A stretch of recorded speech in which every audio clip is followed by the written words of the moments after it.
precio de sangre.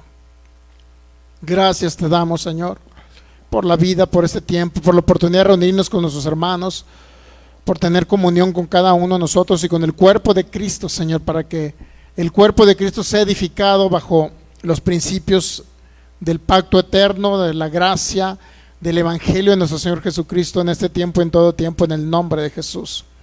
Hoy declaramos, según Efesios 1:17, espíritu de sabiduría y de revelación, en el conocimiento pleno tuyo, Señor, en el nombre de Jesús. Que nuestro entendimiento sea iluminado, Señor, para poder entender esa revelación gloriosa que está ahí en tu palabra, para poder entender el nuevo pacto, para entender lo que hiciste por nosotros. El consumado es y la obra completa, perfecta y terminada, concluida en la cruz del Calvario, en el nombre de Jesús. Gracias por el conocimiento pleno tuyo, maravilloso Rey, por el Cristo crucificado y el Cristo resucitado que ha sido impartido en nosotros. Te damos gracias. Gracias, precioso Rey, gracias, Padre maravilloso. En el nombre de Jesús, seas tu Espíritu Santo mostrándonos esta verdad, mostrando esa fidelidad tuya en el nombre de Jesús. Gracias, Espíritu Santo, porque tú eres el que glorificas a Cristo Jesús. Tú eres el que glorificas y nos das ese entendimiento perfecto del nuevo pacto, de la gracia maravillosa y del evangelio de nuestro Señor Jesucristo. Gracias, Espíritu Santo. Seas más tú menos yo, y dirígenos en este día para que poder bendecir a multitudes, Señor, que nos van a ver a lo mejor de manera directa o diferida de los distintos lugares donde nos vayan a ver, Señor, pero seas tú expresándote a cada uno de ellos a través de tu servidor, Señor, en el nombre de Jesús. Gracias, precioso Rey. Gracias, maravilloso Jesús. Gracias, gracias. Gracias, precioso Espíritu Santo, porque tú lo has hecho ya todo, Señor. Gracias, gracias, porque en ti somos más que vencedores, porque tú lo haces posible, Jesús. En ti todo es posible. Gracias, Jesús. Muy bien, pues sean todos bienvenidos los que estamos aquí reunidos, y cada persona que nos ve a través de estos medios de comunicación también le damos la más cordial bienvenida. Cristo les ama, a nosotros también, y tiene una palabra específica, especial para cada uno de vosotros en este día.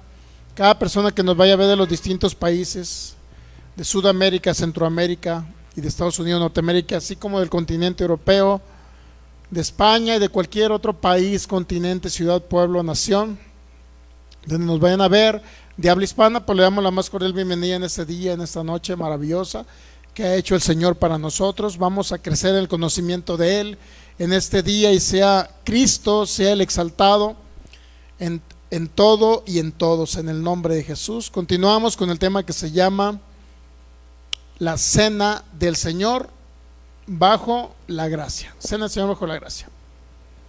Ok, entonces, si tiene oportunidad de compartir, amigo, hágalo en esta noche. Créalo que va a ayudar a alguien, va a librar a alguien de las tinieblas. Cuando compartimos la palabra de Dios, el algoritmo da la oportunidad que podamos llegar a más personas también. Le recomendamos nuestra página de YouTube que se llama Fe y Poder Guadalajara. Ahí también puede compartir las enseñanzas, verlas, están en lista de reproducción. Ahí también usted puede ser edificado a través de la palabra del Señor. Muy bien, pues la cena del Señor bajo la gracia. Continuamos con ese tema. Tiene la oportunidad de compartir, comparta para poder alcanzar a más personas y liberar a más personas de las tinieblas. Ok, vamos a la primera carta a los Corintios 11, 23 al 26. Por favor, que es nuestro texto base. Dice así la palabra: porque yo recibí del Señor lo que también nos ha enseñado, que el Señor Jesús, la noche que fue entregado, tomó un pan, y habiendo dado gracia, lo partió y dijo: tomad, comed, esto es mi cuerpo que por vosotros es partido, haced esto en memoria de mí. Asimismo tomó también la copa después de haber cenado, diciendo: esta copa es el nuevo pacto en mi sangre, haced esto todas las veces que la bebieres en memoria de mí. Así pues, todas las veces que comas este pan y bebas esta copa, la muerte del Señor anuncia. ¿Hasta cuándo anunciamos su muerte? Hasta que Él venga. ¿Estamos de acuerdo? ¿Y cuándo viene Él? No se sabe el día ni la hora, pero sí creemos en el advenimiento de Cristo, en la segunda venida de Cristo, sí, en relación con el pecado, por obviedad, viene Cristo nuevamente, ¿ok? Perfecto. Entonces, ¿de qué se trata ese tema? Se trata, en primer lugar, aspectos importantes acerca de la Cena del Señor. Al celebrar la Cena del Señor realmente trae como manifestación, obviamente, la bendición. Cada vez, en la última cena, cuando partió el pan y el vino con sus discípulos, el Señor dice que bendijo. Entonces desató algo que ya estaba desde el principio de la creación, de la bendición. Y ahora en este tiempo nosotros ya somos bendecidos con toda bendición espiritual, según Efesios 1:3. Así es que el celebrar la cena, lo único que hace es celebrar la cena es como un acto de fe. Es un acto de fe por lo cual nosotros recordamos el pacto en Cristo Jesús, que es el pacto eterno que Dios hizo. Dios, el Padre, con su Hijo hizo un pacto eterno. Y se consumó hace aproximadamente 2022 años, por decirlo así, 2020 años. Y ese pacto eterno que se manifestó hace 2020 años, ahora recordamos la muerte de Jesús como, es decir, lo que significa todo esto es que podemos recordar prácticamente la obra consumada en la cruz del Calvario. El consumado es importante entenderlo. Cuando celebramos este acontecimiento de la Cena del Señor, dice Pablo, yo recibí del Señor. Es una instrucción. Lo que también nos ha enseñado que el Señor Jesús la noche que fue entregado, es decir, Él recibió esa instrucción de parte del Señor. Ahora, era una instrucción de parte del Señor porque ese solamente era un acto de fe para recibir un beneficio que ya fue proveído en la cruz. Básicamente eso significa celebrar la Cena del Señor. Usted la puede celebrar, no necesariamente hay un día, fecha, puede celebrarla los domingos con nosotros, puede celebrarla los viernes, puede celebrarla cualquier día entre semana, puede celebrarla con su familia, puede celebrarla con sus hermanos en Cristo. Podemos celebrar en las reuniones. De antemano la iglesia primitiva la celebraba cuando se reunían ellos en la iglesia primitiva, se celebraba, ¿ok? Entonces, pero eso trae un simbolismo, la Cena del Señor en el nuevo pacto bajo la gracia. Obviamente que trae también había actos simbólicos, como el caso de Abraham con Melquisedec. Ya recuerda que vimos que Melquisedec es prácticamente una sombra, un tipo de Cristo, sin genealogía. Dice la Biblia que era un personaje sin principio ni fin de días, es decir, el alfa y el omega, el principio y el fin. Todo lo que hablaba de Melquisedec en Hebreos capítulo 7, que cree, representaba y representa a nuestro sumo sacerdote Jesucristo. Entonces, todo lo que hizo Abraham con Melquisedec es un símbolo para el tiempo, o una sombra, un tipo para el tiempo presente, en el sentido que celebramos la Cena del Señor, dice, y luego dice que el mayor iba a bendecir al menor. Por ejemplo, si vemos ahora, sí hay una gran diferencia entre lo que se celebró como una sombra a lo que ahora representa en Cristo. No es la misma, todo el sacrificio de corderos que hizo Dios, inclusive con Abraham en Génesis 22, Dios ya le estaba mostrando a esta humanidad. En el caso de Abraham le estaba mostrando que iba a venir un cordero, el cordero de Dios, a morir y a derramar su sangre. Ya le estaba mostrando a Abraham. Por eso Abraham, a través de cuando celebró el acontecimiento de la cena del pan y el vino con Melquisedec, solamente era lo que Dios le estaba mostrando que iba a venir en un futuro, un cordero que iba a venir a morir por nosotros. Por obviedad, todo lo que Él pagó en la cruz del Calvario para nosotros representa un beneficio. Él llevó nuestras enfermedades en la cruz, es un beneficio. Él perdonó nuestros pecados y quitó la naturaleza de pecado, es un beneficio. Nos dio vida eterna, nos justificó y nos perfeccionó en el Espíritu, obviamente. Entonces, todo eso que Él pagó en la cruz del Calvario ahora para nosotros representa un beneficio. Y nosotros, dice, no sé si es Romanos 4:16, que es por fe para que sea por gracia, a fin de que la promesa sea firme para toda la descendencia de Abraham.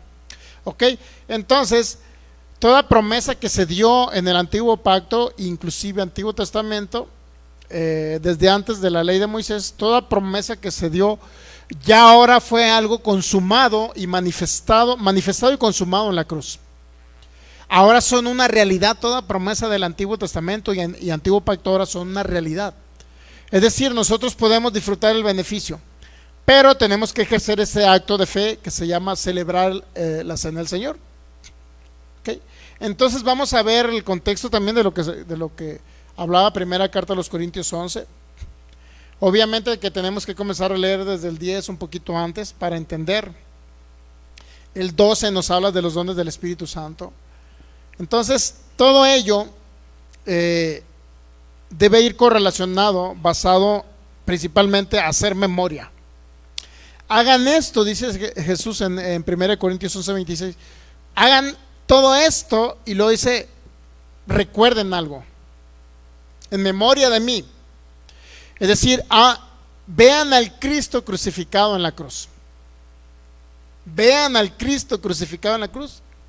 Pero también, no nada más es ver al Cristo crucificado en la cruz, sino ver al Cristo que resucitó y ahora fue impartido y vino a habitar en cada creyente.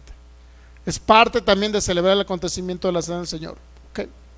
Por eso dice él, no quiero entrar todavía ahí, vamos a ver un poquito más. Ya vimos Éxodo 12, así recuerda, ¿verdad? Que el cordero tenía que ser sin defecto. Dice la Biblia, macho de un solo año y sin defecto. Era la manera en que ellos celebraban la cena del Señor.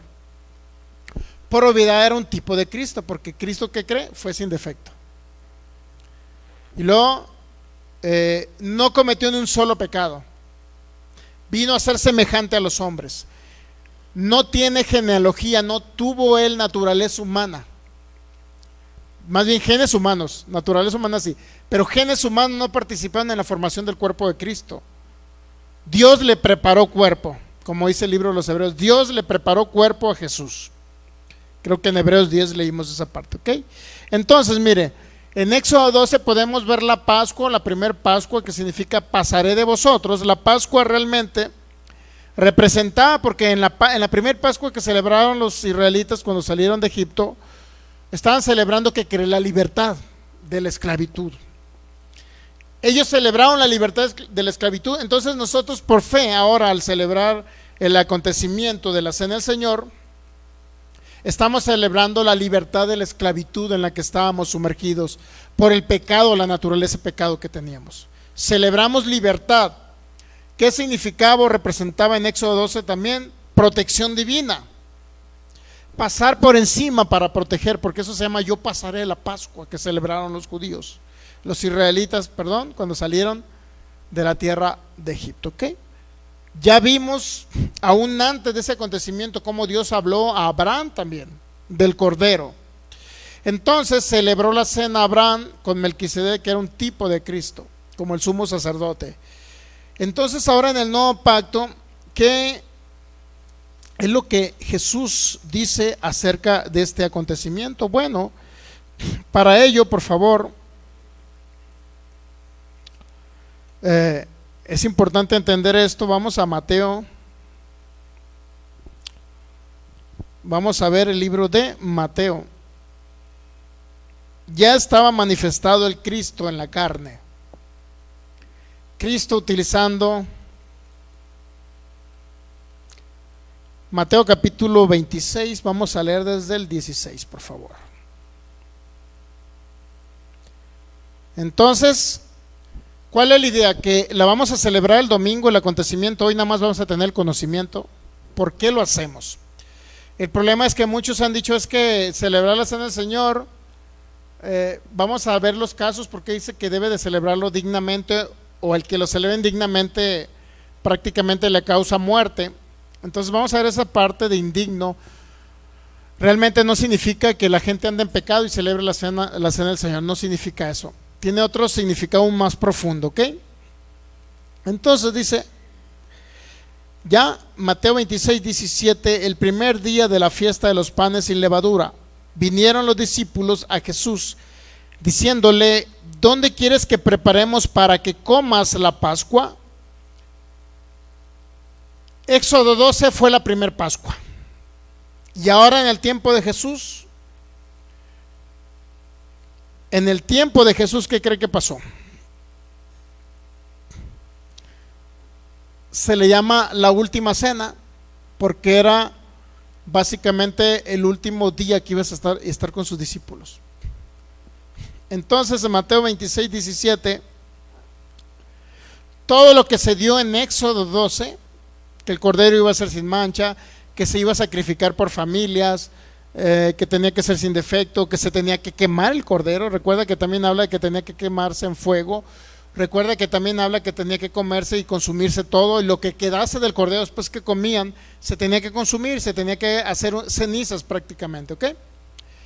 Entonces todo eso tiene un simbolismo, pero ahorita vamos a ver qué es lo que dijo Jesús. Dice Mateo 26, 17, el primer día de la fiesta de los panes sin levadura. Recuerda que en Éxodo 12 dice que el cordero se lo tenían que comer. ¿Sí recuerda esa parte? Con panes sin levadura. Entonces tiene un simbolismo más allá de básicamente la levadura está representando la mezcla del pacto en Cristo Jesús con la mezcla de otros pactos. Eso representa comerse los panes, comerse o celebrar la Pascua con panes con levadura. Eso representa, ahorita lo vamos a ver un poquito más, ok. Entonces era la fiesta de los panes sin levadura. Eso se lo dijo Dios en Éxodo 12 a Israel: comas el cordero pero con panes sin levadura. Ok, entonces dice: ¿dónde quieres que preparemos para que coman la Pascua? Le dijeron sus discípulos. Y él dijo en el 18, dice 18, Mateo 26, 18: id a la ciudad a cierto hombre y decirle: el maestro dice, mi tiempo está cerca, en tu casa celebraré la Pascua con mis discípulos. Y los discípulos de Jesús les mandó y prepararon la Pascua. Cuando llegó la noche se sentó a la mesa con los 12, y mientras comían dijo: de cierto os digo que uno de vosotros, ¿qué va a pasar? Le va a entregar. ¿Estamos de acuerdo? Y entristecidos en gran manera comenzó cada uno a decirle: soy yo, Señor. Entonces él respondió, dijo: el que mete la mano conmigo en el plato, ese me va a entregar. A la verdad el Hijo del Hombre va según está escrito de él. Mas hay de aquel hombre por quien el Hijo del Hombre es entregado, bueno le fuera ese hombre no haber nacido. Entonces respondiendo Judas, el que le entregaba, dijo: soy yo, maestro. Le dijo: tú lo has dicho. Y mientras comían, tomó Jesús el pan. Y luego aquí viene la frase: ¿qué pasó con el pan que representa el cuerpo de Cristo? El pan representa el cuerpo que fue sacrificado en la cruz del Calvario. Pero el Cristo resucitado tiene un nuevo cuerpo. ¿Cuál es el cuerpo de Cristo resucitado en ese tiempo? Fue entregado el cuerpo de Jesús para que el cuerpo de Cristo pueda vivir. ¿Quién es el cuerpo de Cristo en la actualidad? Nosotros. ¿Capta? Entonces dice, ¿qué fue lo que hizo entonces? Versículo 26, estamos en Mateo 26. Dice: y mientras comían, tomó Jesús el pan y bendijo y lo partió y dio a sus discípulos y dijo: tomad, comed, esto es mi cuerpo, ¿ok? Pero antes de distribuir el pan, que iban a celebrar la Pascua conforme al contexto judío, por obviedad no lo iban a hacer conforme al nuevo pacto, sino conforme al contexto judío. ¿Qué pasó? Lo distribuyó, pero antes de distribuirlo dice que bendijo. Si usted se va a Génesis 1:27, ¿qué dijo Dios a la primera creación en Adán? Génesis 1:27, por favor. 27 y 28, por favor. Génesis 1. Y creó Dios al hombre a su imagen de Dios lo creó, varón y hembra los creó. ¿Y qué pasó? ¿Qué hizo Dios? Los bendijo. ¿Cómo? Cuando Él habla, bendice. Y los bendijo y les dijo, ¿qué les dijo? Sean fructíferos y multiplíquense. llenen la tierra y sojúzguenla, señoreen en los peces del mar, las aves de los cielos, todas las bestias que se mueven sobre la tierra. Entonces, cuando Dios crea al hombre, lo bendice. Una vez que los bendijo, entonces les dijo, la bendición representa lo que Dios ha hablado. En la primera creación Dios habló y dijo, sean fructíferos, multiplíquense, llenen la tierra, sean señores de la tierra, dominen la tierra, reinen la tierra. Es de ustedes la tierra. ¿Ok? ¿Estamos de acuerdo? Entonces, ahora en Génesis 26, 16. Perdón, estamos hablando de Génesis 26. Estamos hablando del versículo 26. Y mientras comían, tomó Jesús el pan y bendijo. ¿Qué cree que estaba ahora manifestando Jesús? La bendición que ya iba a venir en unas horas más. En 3 días más. 3 días más iba a venir esa bendición. Él dice que los bendijo. Entonces, cuando Dios bendice es porque dice o habla algo. ¿Ok? Y bendijo. Entonces, una vez que bendijo y lo partió y dio a sus discípulos, dijo, tomad, comed, esto es mi cuerpo. ¿Estamos de acuerdo? Y tomando la copa y habiendo dado gracia, les dijo diciendo, bebed de ella todos, porque esto es mi sangre del nuevo pacto que por muchos es derramada para remisión, es decir, para quitar los pecados. ¿Qué representaba esa copa? No es más que el sufrimiento. La palabra copa, cuando en el mismo Getsemaní,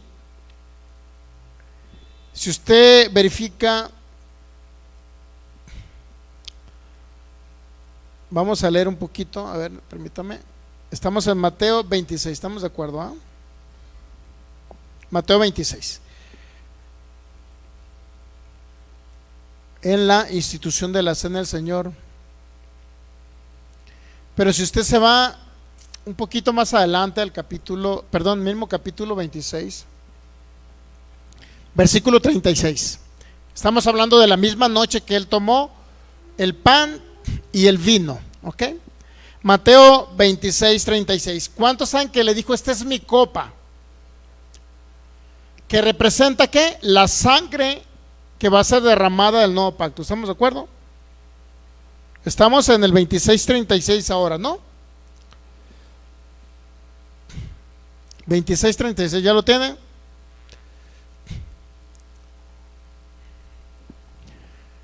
¿Sí o no les dijo, beban de esta copa?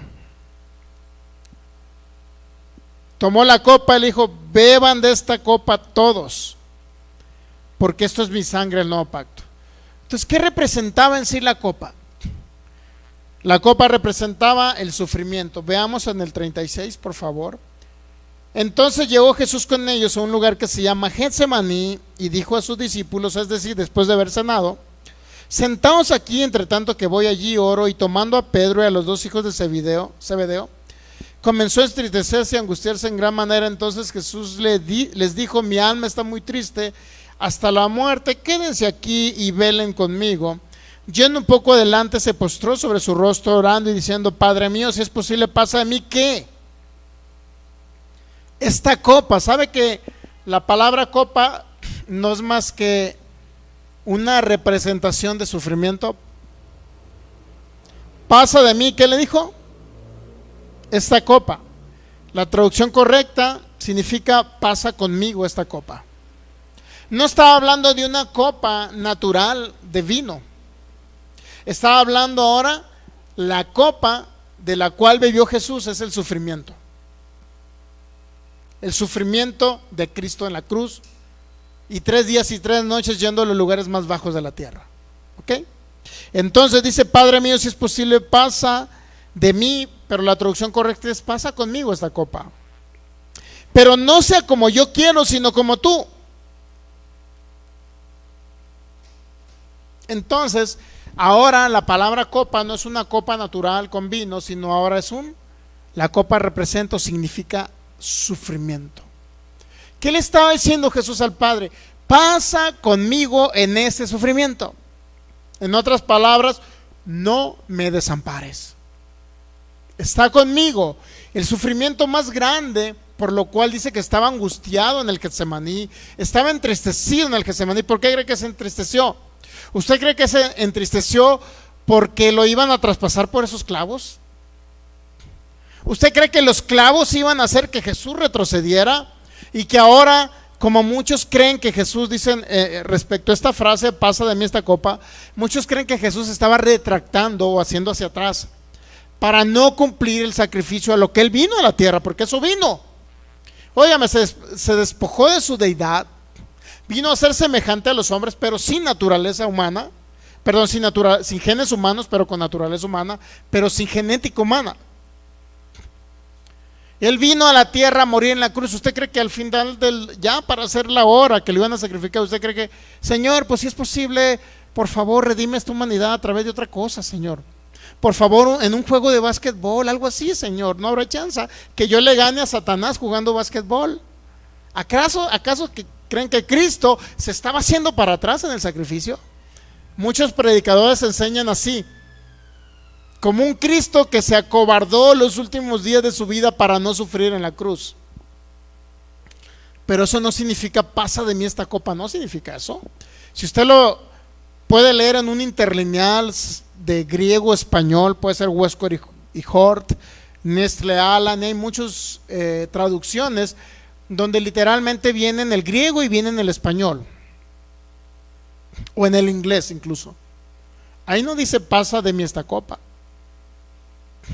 Pasa conmigo esta copa, pasa conmigo este sufrimiento, quédate conmigo, Padre. Si yo voy a sufrir, no me desampares. ¿Por qué? Porque lo que le dolía a Cristo era no morir en la cruz por nosotros. Eso no le sacaba la vuelta a eso. A lo único que Él, por lo cual sufría y estaba angustiado, era porque se iba a separar por primera vez en la historia de la humanidad, por los siglos de los siglos, se iba a separar, en el cual Él era uno con el Padre. ¿Y qué cree? El acontecimiento llegó, se separó. Pasa conmigo esta copa, Padre, pero no se haga lo que yo quiera. Si puedes pasar conmigo en ese sufrimiento, pásalo, pero no sea como yo digo, Padre.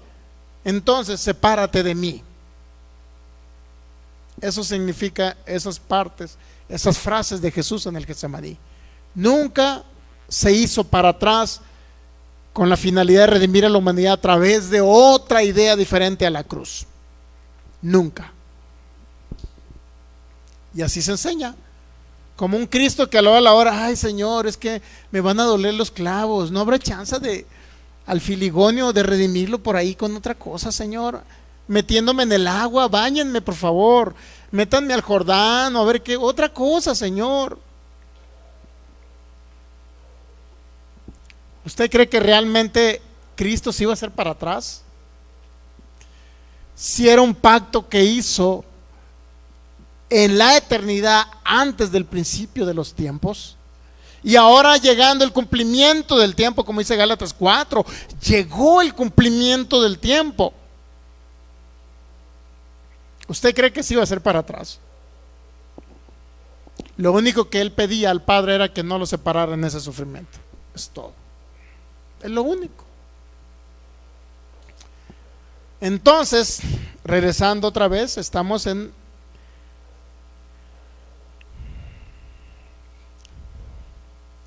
versículo 42, Mateo 26, 42. Otra vez fue y oró por segunda vez. ¿Qué cree? Pero a sus discípulos los halló dormidos. Esa historia usted ya se la sabe. Así como muchos se duermen en la enseñanza o cuando están orando, ¿no? Otra vez fue y oró por segunda vez diciendo: Padre mío, si no puedes pasar de mí esta copa o este sufrimiento sin que yo la beba, hágase tu voluntad. Obviamente estaba diciendo, sin que yo la beba sin ti. ¿Y cómo podemos saber que estaba diciendo eso Jesús? Padre, quédate conmigo, pasa conmigo esta copa. ¿Cómo podemos saber que Cristo le estaba pidiendo a su Padre que no se separara de él en ese sufrimiento? En lugar de pensar que se estaba haciendo para atrás o retractando de lo que él había planeado desde el principio. ¿Cómo podemos saber? Pues sencillo, mire. Si usted lee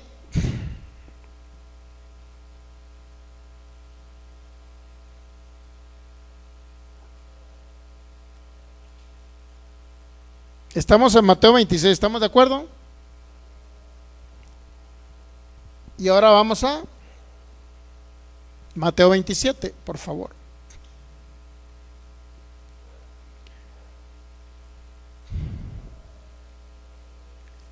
Mateo 27, 45. Aquí fue cuando le cayó toda la naturaleza de pecado nuestra. Por Adán, el primer Adán, entró la naturaleza de pecado a la humanidad, ¿sí sabía? Pero Cristo, el postrer Adán, llevó nuestra naturaleza de pecado. Por la obediencia de él, llevó la naturaleza de nuestro pecado para ahora poder depositar en nosotros los creyentes una naturaleza divina. Mateo 26, 45. Y desde la hora sexta hubo tinieblas sobre la tierra hasta la hora novena, 3 horas de tinieblas. 46. Cerca de la hora novena Jesús clamó a gran voz diciendo: Elí, Elí, lama sabactani. Palabras en arameo en ese pedacito. Esto es, ¿qué es lo que estaba diciendo Jesús? Dios mío, ¿por qué me has desamparado? La petición de Mateo 26, 26, la petición que le hizo Jesús: pasa conmigo este sufrimiento, esta copa, ahora se había cumplido. No se haga lo que yo quiero, sino lo que tú quieres, Padre. Y ahora estaba diciendo: ¿por qué me has desamparado? Entonces, en ese momento, la naturaleza divina del Padre se separó de la naturaleza de Cristo. Y ahora a Cristo le cayó el pecado nuestro.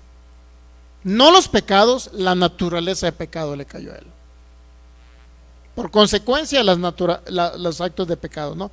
Pero no eran los actos en sí, era la naturaleza de pecado. A Cristo le cayó nuestra naturaleza de pecado. Entonces, como a Cristo le cayó la naturaleza de pecado, inmediatamente se separó el Padre del Hijo en ese momento. ¿Cuánto tiempo cree que duró el Padre separado del Hijo? 3 días y 3 noches. 3 días y 3 noches. Eso duró separado el Padre del Hijo. Pero resucita el tercer día. Y no nada más resucita el tercer día, sino que ahora viene y él viene a habitar en sus discípulos, en los creyentes en él. No se va a Jesús lejos, sino que regresa. Se va y presenta su ofrenda ante el Padre. Padre, ya está consumada la obra. Como sumo sacerdote él va y dice: Padre, aquí está la sangre. Yo mismo soy el sumo sacerdote, yo mismo fui el cordero sacrificado, así es que vengo a presentarte como sumo sacerdote la ofrenda. Presenta la ofrenda ante el Padre. Y desde entonces dice que desde la cruz del Calvario se abrió el velo. Y ahora hay acceso de todos los hijos de Dios creyentes en Jesús directamente al trono de la gracia.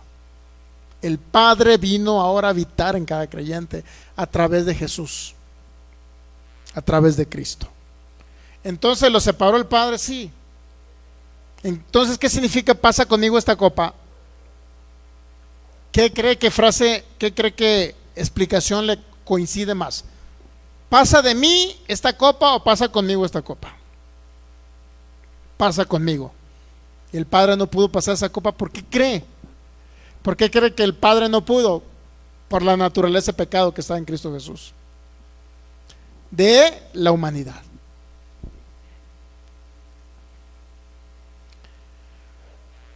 47, algunos de los que estaban allí decían al oírlo: a Elías llama a este.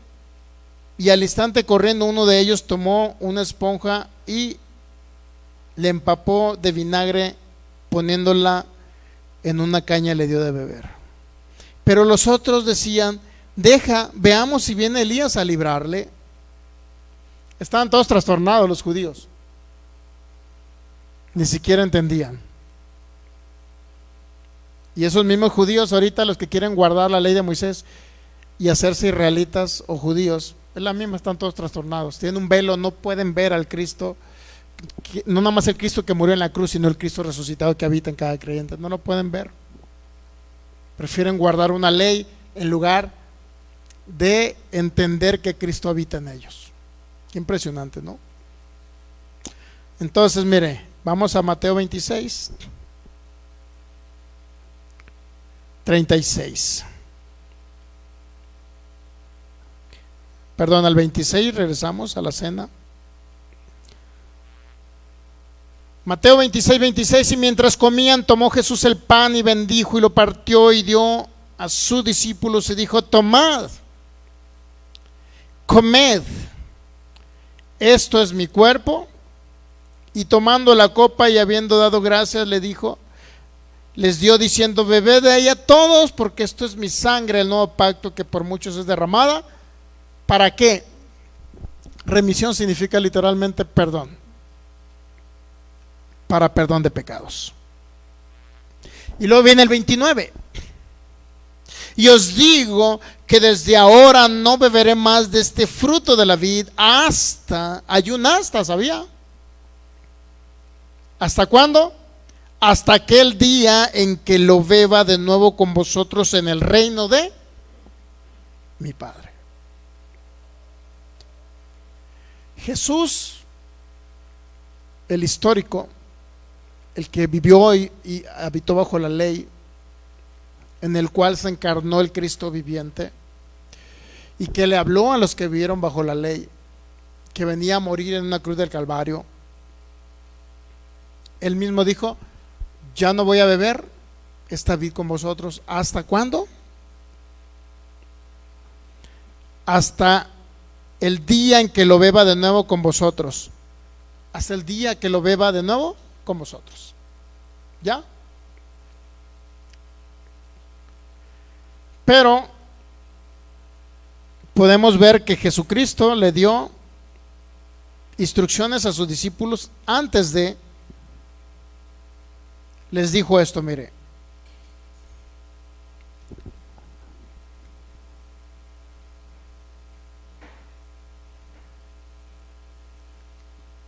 Juan capítulo 14, versículo 3, y luego nos vamos a ir al 18, por favor. Bueno, vamos a leer desde el versículo 1. Juan capítulo 14, versículo 1, versículo del 1 al 3. Dice: no se turbe vuestro corazón, crees en Dios, creed también en mí. Nadie puede decir que cree en Dios si no cree en Jesucristo, porque hay muchos que buscan a Dios el Padre de manera independiente. Digo, como los judíos ortodoxos, ellos buscan al Padre, pero no recibieron a Jesús, muchos de ellos. Versículo 2: en la casa de mi Padre muchas moradas hay.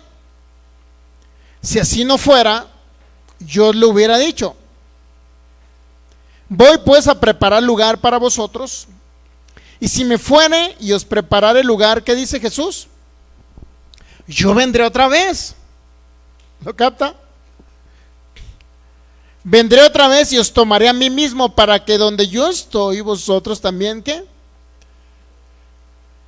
Yo a esa parte, yo le atribuyo, de que hay muchas moradas, yo le atribuyo solamente más que el advenimiento, cuando venga por segunda vez, pero estamos hablando de una literalidad, físicamente hablando. O sea, pero estamos hablando del Cristo resucitado, no del Cristo encarnado, ¿ok? Recuerde que los discípulos que anduvieron con Cristo Jesús, en ningún momento los que iban el camino de Emaús no le conocieron. ¿Por qué cree que no le conocieron? ¿Cómo cree que lo identificaron? Porque ellos dicen, ardían nuestros corazones cuando Él nos decía, escrito está en la ley de Moisés, en los profetas y en los salmos, está escrito de mí, que el Cristo iba a padecer por causa de vosotros. Y dice, no pudieron identificar que era el Cristo resucitado. No, porque no era igual al cuerpo del Cristo crucificado. Si sabes esa historia del camino de Emaús, ¿verdad? Que no lo identificaron. Pues eran sus discípulos. ¿Cómo que no lo identificaron?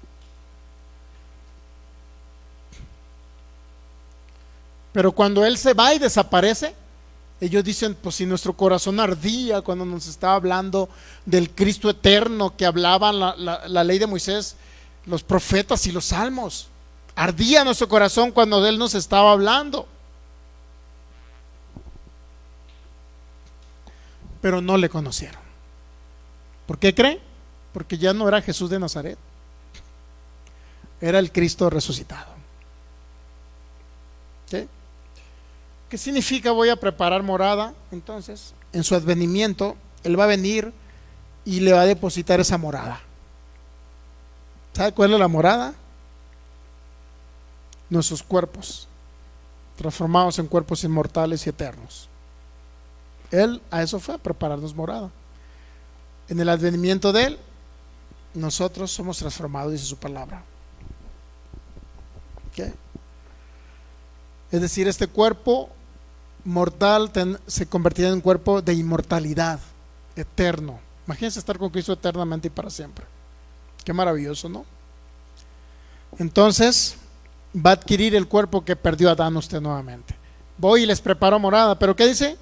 Vendré otra vez y os tomaré a mí mismo para que donde yo estéis, vosotros también estéis. ¿Ok?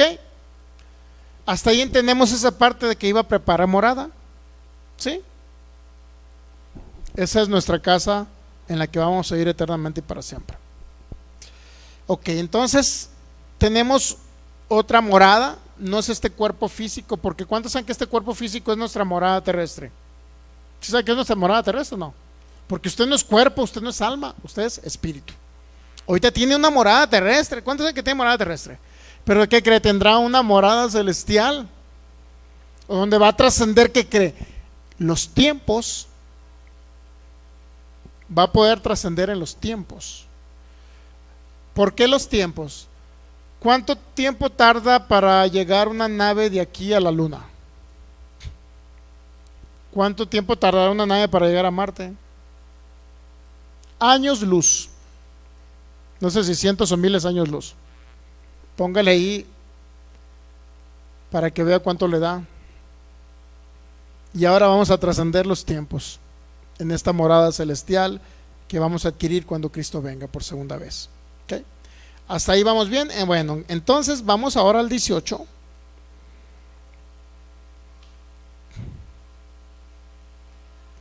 Desde el 16, perdón. Juan 14, 16. Y os rogaré al Padre, os dará otro consolador para que esté con vosotros para siempre. ¿Quién es el que nos iba a dar? Al Espíritu Santo.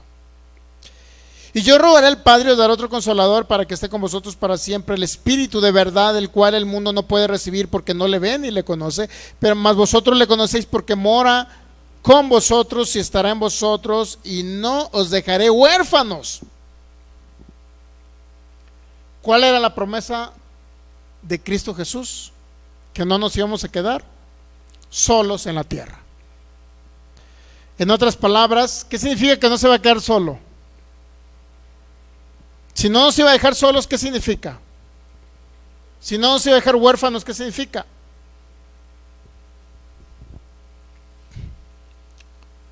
Dice, no los voy a dejar solos, ahora yo vendré a vosotros. Ahora, esta venida que habla aquí, ¿de qué se trata? ¿Está hablando de la segunda venida? No. no está hablando de la segunda venida. Fíjese, vamos a leer. Todavía un poco y el mundo me verá más, y el mundo no me verá más, pero vosotros me veréis. ¿Por qué lo íbamos a ver? Porque yo vivo, vosotros también viviréis. En aquel día vosotros conoceréis que yo estoy en el Padre, y vosotros ¿en qué? En mí. ¿Y yo en quién? Esa fue la revelación que recibió el apóstol Pablo en Gálatas capítulo 2. Ya no vivo yo, mas vive Cristo. ¿Dónde? En mí. Por eso dice, vendré a vosotros, sí. ¿Cuánto tiempo se separó de sus discípulos? 3 días y 3 noches. Pero nuevamente regresó con sus discípulos. ¿Ok? En aquel día vosotros conoceréis que yo estoy en mi Padre, vosotros en mí y yo en vosotros. ¿Estamos entendiendo esa parte? Vamos a ver un poquito más al respecto. ¿Con qué comparó también? ¿Con qué analogía Jesús habló respecto a esto? Vamos a ver otra analogía también para entender un poquito más esta parte, ¿ok? Vamos a ver otra analogía más de lo que habló Jesucristo.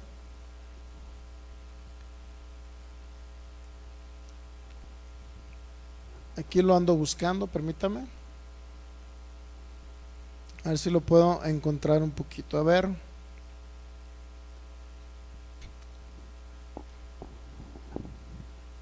A ver si lo puedo encontrar, permítame.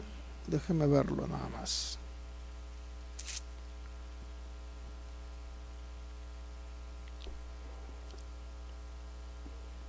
Es una analogía que hizo Jesús precisamente de que iba a regresar otra vez. De que iba a regresar otra vez con sus discípulos. Déjenme ver si encuentro esta analogía. Dijo Jesús esta frase: igual vendré a vosotros, pero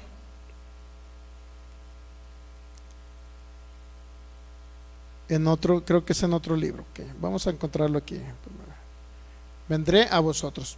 ¿Por qué es importante entender esta frase, vendré a vosotros? Porque si bien es cierto, no necesariamente está hablando de su segunda venida, sino también está hablando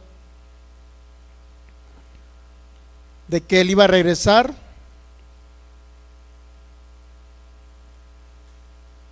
ok. Hace una analogía de la mujer cuando está en dolores de parto, y esa analogía principalmente habla que Cristo iba a comenzar a producir hijos. Lo que estoy buscando exactamente dónde viene esa parte. Entonces, mire, es Juan capítulo 16, por favor.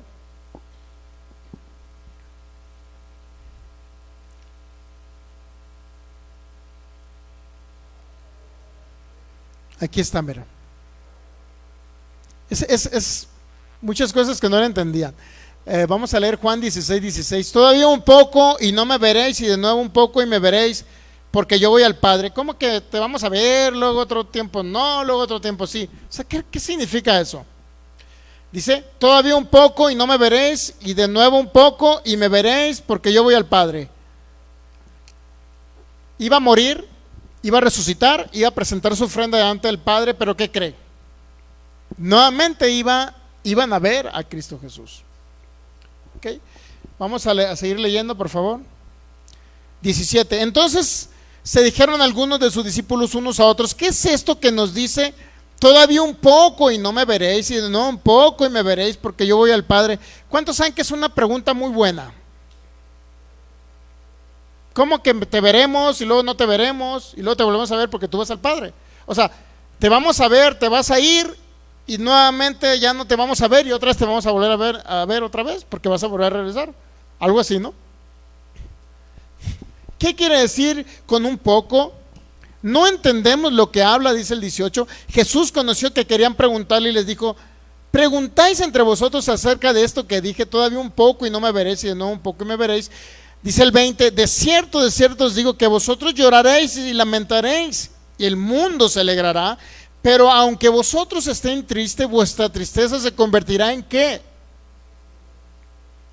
Esa es la esperanza que tenemos todos los que estamos en Cristo, que cualquier tristeza pasajera siempre será un gozo porque el Señor está en nosotros.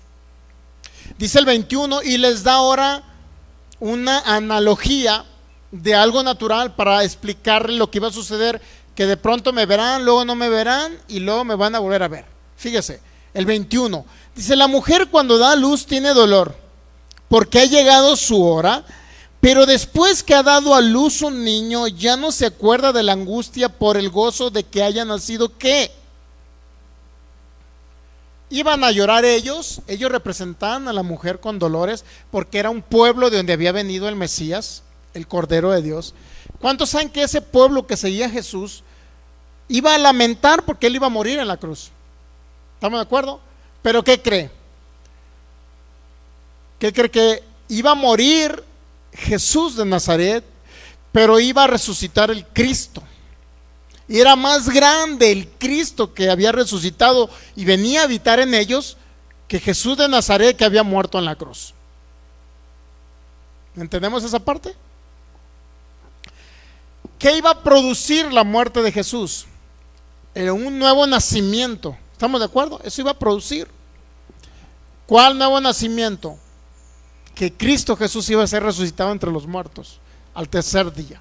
¿Estamos entendiendo esa parte?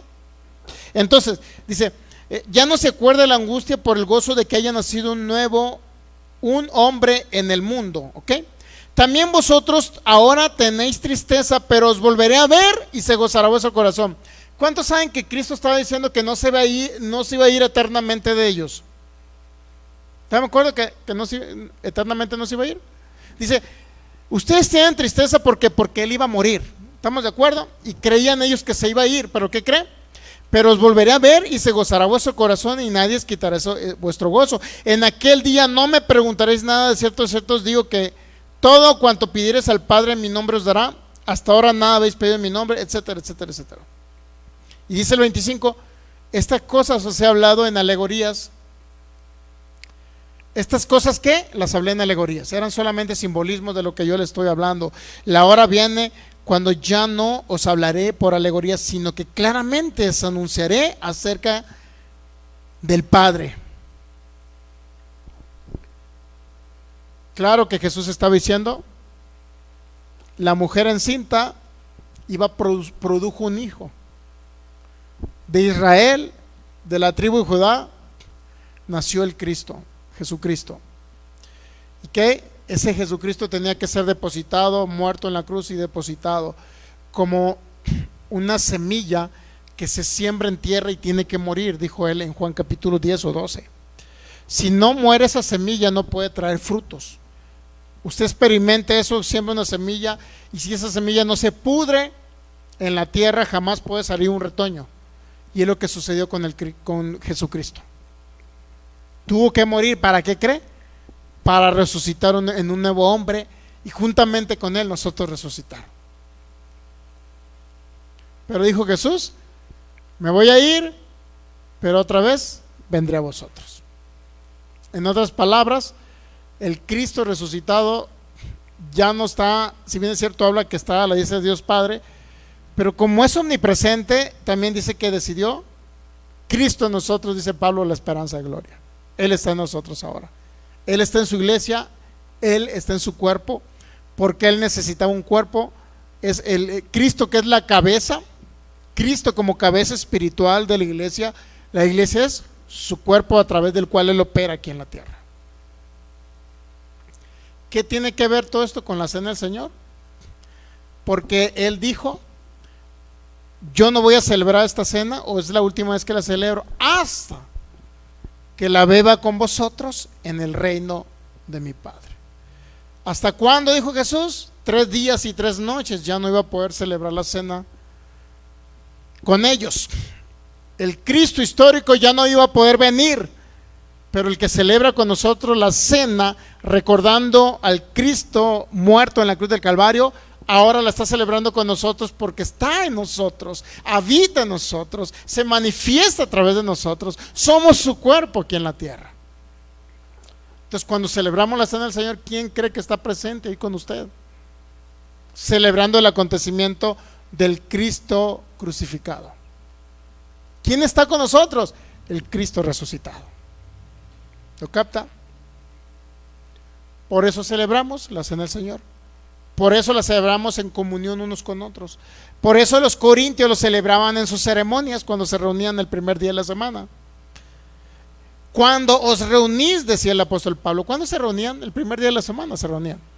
Por lo menos eso habla en la carta de los Corintios. Se reunían y ¿qué cree? Partían el pan. ¿Qué significa partir el pan? Igual, celebrar el acontecimiento de la cena del Señor. Partían el pan en las casas. Partían el pan cuando estaban reunidos el primer día de la semana. Partían el pan. ¿Ok?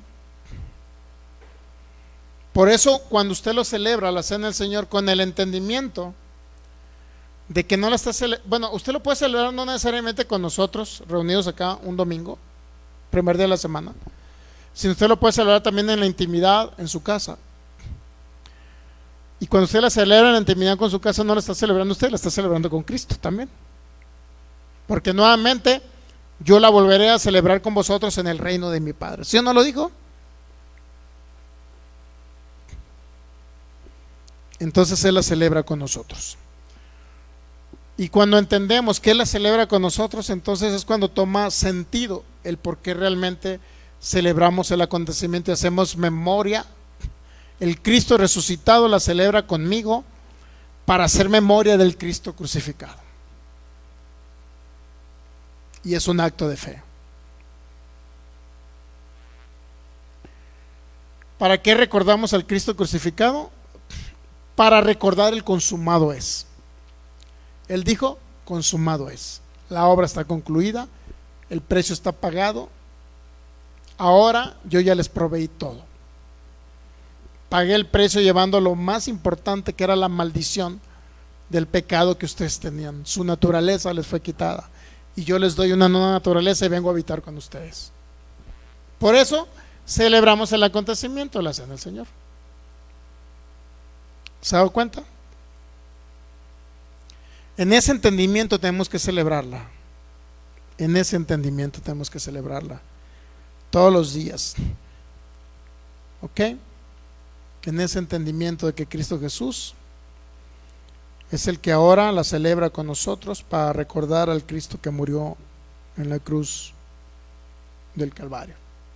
Básicamente eso es lo más importante de la cena del Señor. Bueno, se reunían en Hechos capítulo 4, cuando tenga oportunidad, léalo en Hechos capítulo 4. Era muy común que celebraran eso.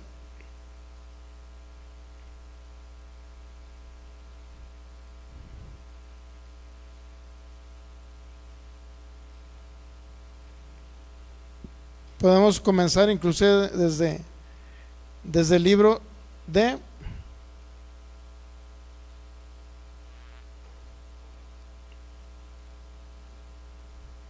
en Hechos capítulo 4, ya lo tiene. Si usted lee un poquito más,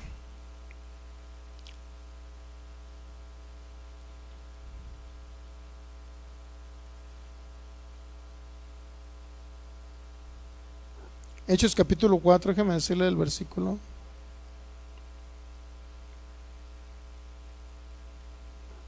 Hechos capítulo 4.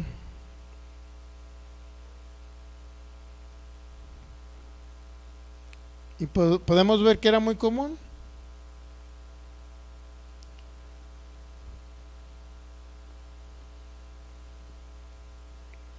Si vamos al libro de los Hechos, ahí lo podemos encontrar. Vamos a ver en qué parte. Hechos capítulo. Bueno, desde el capítulo 2, por favor. Cuando viene el Pentecostés. ¿Ya lo tiene? Hechos capítulo 2, versículo 42, ya para terminar. Hechos 2:42. ¿Cuántos saben que en Hechos 2:38 dice que se convirtieron 3,000? Pedro se levanta y predica en el día de Pentecostés, se convierte en ¿cuántos? 3,000. ¿Estamos de acuerdo? Dice el 41, así que los que recibieron su palabra fueron bautizados y se añadieron aquel día como 3,000 personas. 42, y perseveraron en la doctrina de los apóstoles, en la comunión de unos con otros, en el partimiento del pan. ¿Puede captar? Celebraban la cena del Señor, participaban, la iglesia primitiva participaba de la cena del Señor. En el partimiento del pan no significa celebrar la cena del Señor. ¿Ya? Ahora el 46, y perseverando unánimes cada día en el templo y partiendo el pan en las casas, comían juntos con alegría y sencillez de corazón. Nuevamente, ahora no nada más eran cuando estaba reunida la iglesia de Cristo, porque básicamente era el principio de la iglesia y todavía no se formaban congregaciones, porque las congregaciones primitivas eran en las casas. Inclusive tenían tanta costumbre los judíos que todavía iban al templo. ¿Cómo la ve? Todavía iban al templo al día, a la hora de la oración, aunque no se dice específicamente que iban al sacrificio de animalitos para expiación de los pecados, pero iban a la hora de la oración. Todavía existía el templo de Salomón, pero no es una norma, no es una doctrina, no es una norma para decir que nosotros tenemos que ir todavía al templo de Jerusalén. Ellos todavía iban porque apenas estaban entendiendo el nuevo pacto, ni siquiera lo entendían, pero sí perseveraban cada uno, dice, en el templo y partiendo el pan. ¿Dónde partían el pan? En las casas. ¿Qué recordaban? Principalmente la muerte, el cuerpo y la sangre de Cristo, que fue entregada para el perdón de los pecados. Muy bien, póngase de pie. Si la iglesia primitiva lo hacía, Pablo le habló a los corintios que tenían que hacerlo. Yo recibí del Señor esta instrucción. En las reuniones, cuando se reunían, vale la redundancia, la iglesia primitiva, el primer día de la semana era un acontecimiento que continuamente se tenía que estar celebrando. ¿Por qué nosotros no recordar al Cristo crucificado? Yo siempre soy de esta idea. No puedo dejar a un lado al Cristo resucitado por el Cristo, perdón, no puedo dejar a un lado el Cristo crucificado por el Cristo resucitado, sino que el Cristo resucitado me debe dar testimonio que debo recordar la obra consumada del Cristo crucificado. ¿Entendemos? No voy a sustituir el Cristo crucificado por el Cristo resucitado, sino que el Cristo resucitado me da testimonio de que debo recordar el consumado del Cristo crucificado. ¿Entiende esa combinación de palabras? ¿Sí o no? O sea, el Cristo resucitado me dice, recuerda cuando yo estaba en Jesucristo muriendo en la cruz y que ahí consumé toda obra, ahí te perdoné, te justifiqué, te perfeccioné, ahí te hice a partir de ahí fuiste una nueva criatura, a partir de ahí proveí salvación eterna. De antemano, cuando Él resucitó fue cuando nos dio el nuevo nacimiento espiritual, cuando Él resucita. Te damos gracias, Señor, por este día maravilloso. Estamos aquí reunidos principalmente para entender el nuevo pacto, entender tu sangre derramada en la cruz del Calvario y el Cristo resucitado, y el mismo Espíritu Santo nos da testimonio. Tú lo dijiste que hiciéramos eso en memoria de ti, y vamos nuevamente a verte en la cruz. Vamos a ver las palabras nuevamente donde tú dijiste, consumado es. Consumado está, concluida está la obra, ya todo fue pagado. Y así lo recibimos el día de hoy, como que ya todo fue pagado. Tú llevando nuestra naturaleza de pecado, tú llevando el perdón de pecados, tú nos perdonaste en la cruz. Tú nos diste vida cuando resucitaste. y proveíste salvación eterna a cada creyente. Y te damos gracias. Hacemos memoria de ti porque a través de tus heridas fuimos sanados. A través de esas llagas, toda enfermedad ahí fue llevada. Porque ciertamente llevaste nuestras enfermedades y nuestros dolores. Y te damos gracias. Gracias, gracias Señor por la vida eterna. Gracias porque al perdonar nuestros pecados quitaste esa naturaleza que nos era contraria. Y ahora tenemos vida porque tú decidiste venir a habitar en nosotros. Y no podemos dejar de recordar ese sacrificio perfecto, eterno y grande que hiciste por nosotros. Que decidiste separarte del Padre.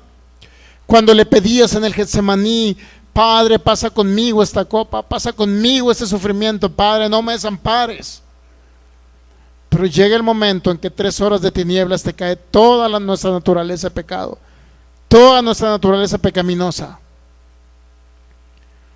Y ahí tú mismo exclamaste: Dios mío, ¿por qué me has desamparado? Y te damos gracias porque en eso que te desampararon a ti, a nosotros se nos dio vida. A nosotros se nos proveyó salvación eterna. A nosotros se nos proveyeron todas las cosas que pertenecen a la vida y a la piedad. Estamos agradecidos contigo, Jesús. Más que agradecidos. Y cada vez que celebramos la cena del Señor, no es más que un acto de fe. No es más que un acto de fe para recordar el cuerpo y la sangre. Y ese pacto que tú hiciste por nosotros. Pacto concluido, donde ya se nos proveyeron todas las cosas. En el nombre de Jesús, todo el honor y la gloria sean para ti, maravilloso Rey. Gracias, Jesús. Amén. Denle un fuerte aplauso a Jesucristo.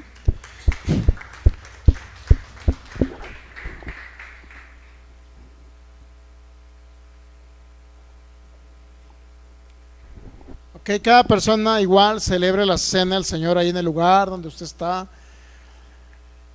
Compre un juguito de uva, un pedazo de pan cocido, una galletita y celébralo. El domingo pasado lo celebramos y haga memoria de Cristo Jesús.